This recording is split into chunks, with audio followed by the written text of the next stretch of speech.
अच्छा, आपने अधिवक्ताओं की मदद की बात की मनोज जी। इसी सिलसिले में मेरा एक सवाल है, क्योंकि बार के जो अधिवक्ता है उनमें बहुत बड़ी संख्या न्यू कमर्स अधिवक्ताओं की है, जिनकी प्रैक्टिस प्रारंभिक चरण में है।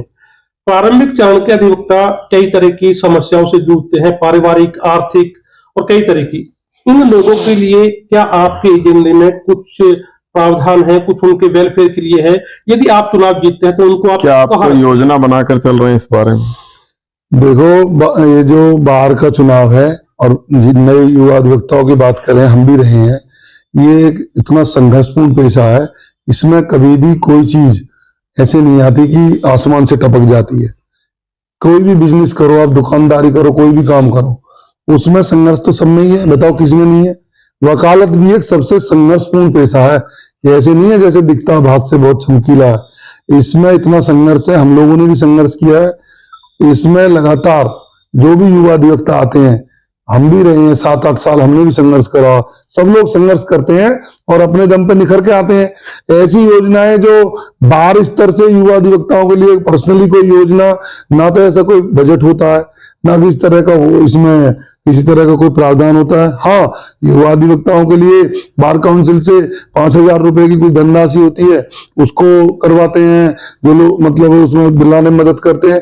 बाकी ऐसी कोई योजना ना बार एसोसिएशन स्तर पे ना बार काउंसिल स्तर पे ऐसी होती है कि आप लंबी लंबी तो कुछ भी फेंक दो।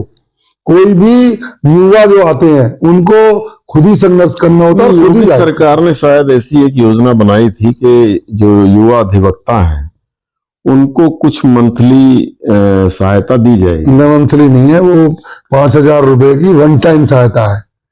अच्छा, वन टाइम है। जो भी नए अधिवक्ता उनको बुक्स के लिए 5,000 रुपए की वन टाइम सहायता मिलेगी। कुछ बाद में फिर आया कि 5,000 रुपए 2 साल तक मिलेंगे नए अधिवक्ताओं को। तो ऐसी कोई आज की डेट में आप जहां रह रहे हो एनसीआर में 5,000 रुपए 4,000 रुपए की कोई कीमत है? आप बताइए। 20-20 हजार रुपए तो रेंट पे जो कोई रह रहा है तो उसमें बड़ी दिक्कत है। लेकिन पिछले कई सालों से अधिवक्ताओं के लिए आवास की और इसकी समस्याएं, पहले प्राधिकरण से सोसाइटी अलॉट हो जाती थी, सब चीजें।